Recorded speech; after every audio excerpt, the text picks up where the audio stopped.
Okay, so something pretty major just happened. A huge, high-stakes diplomatic meeting between the US and Iran. We're talking one that was all set to go down in Pakistan, just got canceled. And I mean, at the very last second. So what on earth happened? We're going to break down this sudden diplomatic collapse based on some new reporting and figure out what it all might mean. And really, it all kicked off with this incredibly blunt statement from the president. Nope, you're not going to make an 18-hour flight to go there. I mean, just like that. With those few words, a whole diplomatic mission was just stopped dead in its tracks. This wasn't just, a simple delay. No, this was a huge signal that the entire U.S. strategy was shifting and shifting fast. Okay, so let's dig into what exactly went down. The really wild part of this whole story is just how sudden this all was. I mean, let's just look at the timeline here. So you have the U.S. delegation, right? It's being led by envoys Steve Witkoff and Jared Kushner. And from what the reporting says, they were literally about to head out the door for Pakistan, and then they get the call. Trips off. And that order? It came straight from the top, directly from the White House. And here's the kicker. This is where the timing becomes so critical. While the American team is being told don't go, guess what? The Iranian delegation, they were reportedly already there, already on the ground in Pakistan, just waiting for the negotiations to start. So yeah, when we say this was an 11th hour decision, we absolutely mean it. So, of course, this begs the huge question, right? Why cancel now? I mean, why go through all the trouble just to pull the plug when both sides were ready to sit down? Well, the White House had a pretty clear answer for that. Yeah, why do it at the absolute last minute? Well, answering that really gets us to the core of the administration's whole strategy here. Believe me, the timing was not an accident. This was a very deliberate move, and it was all about sending a message. And here is that message, straight from the president himself. We have all of the cards. They can call us anytime they want. So the thinking here is that the U.S. has the upper hand, the superior negotiating position. It completely flips the script, right? It basically puts the ball in Iran's court and says, hey, we're not coming to you anymore. If you want to talk, you have to be the one to pick up the phone. This whole approach, it's a textbook example of using what's called diplomatic leverage. The idea is pretty simple, actually. You act like you don't need a deal. By doing that, you basically force the other side to prove how badly they want one.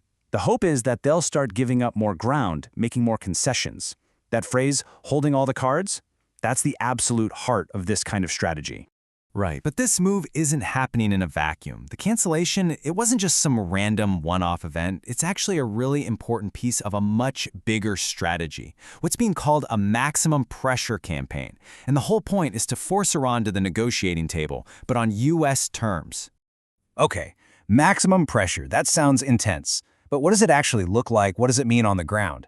Well, the reporting points to a couple of really key actions the U.S. is taking to, turn up the heat.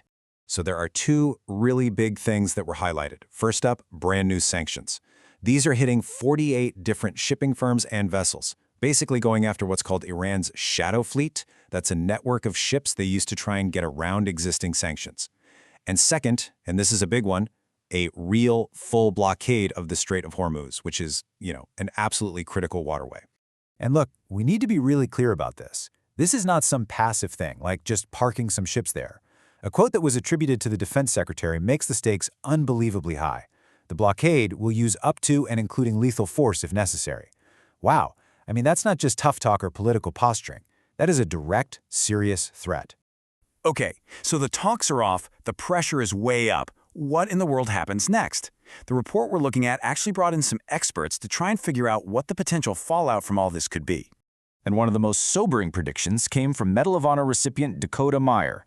His take, if all this diplomatic and economic pressure doesn't work, the next step is pretty clear in his mind, a return to using military force. The goal being to basically force Iran to take all of this seriously. Well, that obviously raises a huge follow-up question. If military force really is on the table, what does that even look like? Are we talking about a full-on conflict or maybe something more targeted? Well, another expert mentioned in the report, Keith Kellogg, he had a suggestion for a much more surgical strike. Seize Karg Island. Now, why there? The idea is that this would put an economic chokehold on Iran. You'd be cutting off their single most important oil export terminal. So you're applying that maximum pressure, but maybe, just maybe, without kicking off a massive all-out war.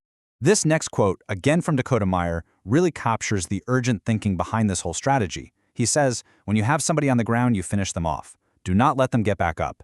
Right now, we have Iran on the grounds. It really drives home this belief that Iran is incredibly vulnerable right now, and that this moment is a critical, maybe even a fleeting opportunity for some kind of decisive action. And so all of this leaves us with the one massive question that's just hanging over this entire situation.